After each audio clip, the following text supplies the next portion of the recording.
दोस्तों नमस्कार, आप देख रहे हैं भारत की धरोहर विशेष रिपोर्ट। आज हम बात करने वाले हैं भारत की सबसे प्राचीन पर्वतमाला अरावली की पहाड़ियाँ। दुनिया की सबसे पुरानी पर्वत श्रृंखलाओं में से एक, जिसकी उम्र वैज्ञानिकों के अनुसार करीब 2 अरब साल है। यह जो पहाड़ियाँ हैं यह गुजरात के चंपानेर से शुरू होकर के ये दिल्ली की रायसीन हिल तक फैली हुई है, जिनकी जो लंबाई है 690 किलोमीटर है। यह उत्तर भारत की पर्यावरणीय रीढ़ है। यह जो हमारा उत्तर भारत है इसकी जो ये पर्यावरण की रीढ़ कही जाती है, लेकिन आज अरावली संकट में है। सुप्रीम कोर्ट के नवंबर 2025 के फैसले ने नई बहस छेड़ दी है। क्या ये फैसला अरावली को बचा रहा है या खतरे में डाल रहा है? आइए क्रम से समझते हैं पूरी कहानी। अरावली गुजरात, राजस्थान, हरियाणा और दिल्ली से गुजरती है। राजस्थान में इसका सबसे बड़ा हिस्सा करीब 80% है। ये थार रेगिस्तान की रेत को पूर्वी भारत तक फैलने से रोकती है। अगर अरावली न होती तो राजस्थान का बड़ा हिस्सा और दिल्ली तक रेगिस्तान बन जाता। ये भूजल रिचार्ज करती है, धूल भरी आंधियों को थामती है और दिल्ली एनसीआर की जहरीली हवा को फिल्टर करने में मदद करती है।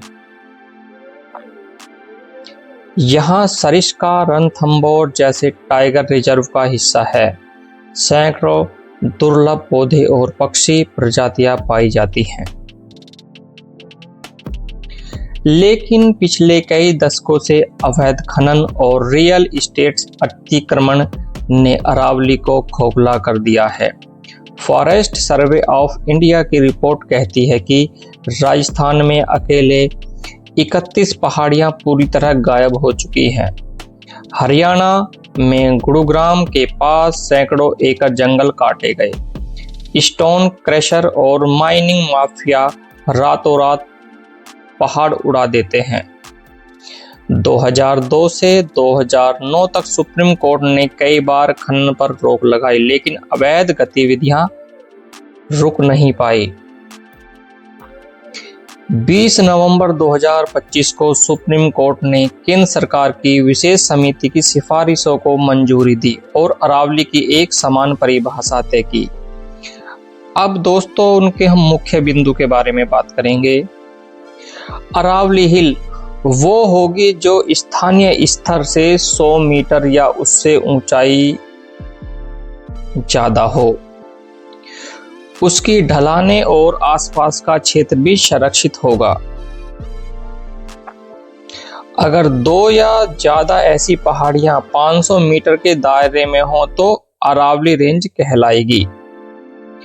नई माइनिंग लीज पर पूरी रोक जब तक ICFRE वैज्ञानिक मैपिंग और सस्टेनेबल प्लान न बनाए।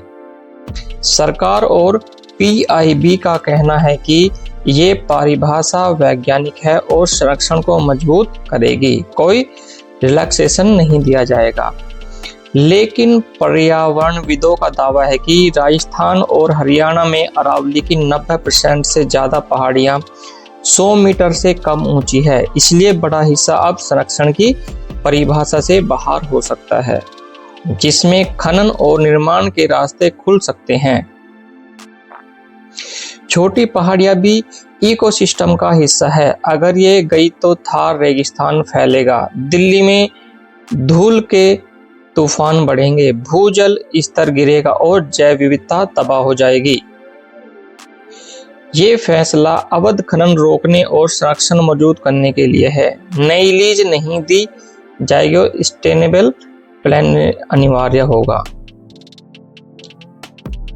फैसले के बाद save arrival campaign social media पर ट्रेंड कर रहा है। पूर्व सीएम अशोक गहलोत ने अपनी प्रोफाइल पिक्चर बदली, कई नेता और सेलिब्रिटी शामिल हुए। उदयपुर में वकीलों ने राष्ट्रपति को मेमोरेंडम सौंपा। गुरुग्राम में साइलेंट प्रोटेस्ट हुए, लाखों लोग इस मुहिम से जुड़े। केंद्र सरकार ने जून 2025 में अरावली ग्रीन वॉल प्रोजेक्ट शुरू किया है, जिसमें 5 किलोमीटर बफर जोन में लाखों पेड़ लगाए जा रहे हैं। सुप्रीम कोर्ट ने भी सस्टेनेबल डेवलपमेंट प्लान का सख्त आदेश दिया है। उम्मीद है कि विकास और संरक्षण में संतुलन बनेगा। अरावली सिर्फ पहाड़ियां नहीं, हमारी साझी धरोहर और आने वाली पीढ़ियों का भविष्य है। अगर ये नहीं बची तो उत्तर भारत का पर्यावरण संतुलन बिगड़ जाएगा। हमें मिलकर इन्हें बचाना होगा। आप भी सेव अरावली कैंपेन से जुड़े और अपनी राय कमेंट में बताएं। अरावली बचाओ, भारत बचाओ। धन्यवाद।